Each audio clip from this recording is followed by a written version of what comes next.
5 major things that makes a dismissive avoidant feel safe enough to love you, to let their guard down, to actually connect with you. Number 1, they want to feel like you are a safe person. And that means if there's a lot of volatility in a relationship, if you're super hot and cold, if you raise your voice, if you're really critical, all these things are be like, okay, this is an unsafe person. I am definitely not letting my guard down around them. And you'll actually see them slowly retreat over time if you are doing any of those things. This doesn't mean don't communicate your needs. Still talk about your needs. Still share them with somebody in a relationship. That's what healthy people in a relationship do. But just do it in a kind and gentle way. Just be like, hey, I would love for us to text more consistently. Can we work on it?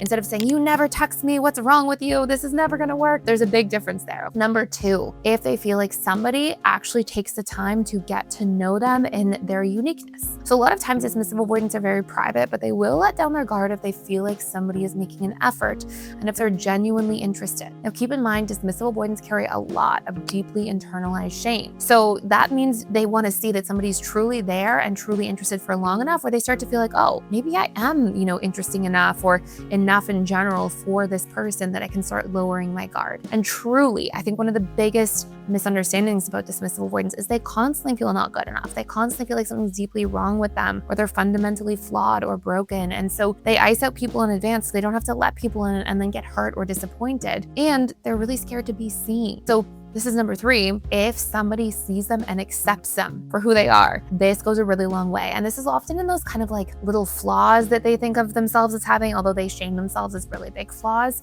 And I mean things like maybe a dismissive avoidant will think, I watch this TV show that's embarrassing. Like I shouldn't watch this TV show. I can never let my partner know that I watch this show. But then if their partner sees it and is like, oh, that's a cool show. Or if the partner's like, oh, who cares? Everybody watches like TV shows or does whatever. They start feeling like, oh, you accept me as I am. And it's just a really big deal for them overall. Number 4, if they feel like somebody is going to communicate with them literally. What I mean by this is you can't pretend like you're upset and then you should know what's wrong if you care about me. No, dismissive avoidants don't even know where to begin with that. They get really lost in the mix. But if you say, hey, this is what's upsetting me and here's how we could fix it. Here's what I would love for us to do. If you communicate really directly around things, they're like, okay, I can totally do this. And again, it goes a really long way. And number 5, if a dismissive avoidant feels understood, if they feel like actually empathized with and supported and understood, those are huge things for dismissive avoidance. If you want help with this too in more detail, I'll send you a free gift that's a course for how to navigate this.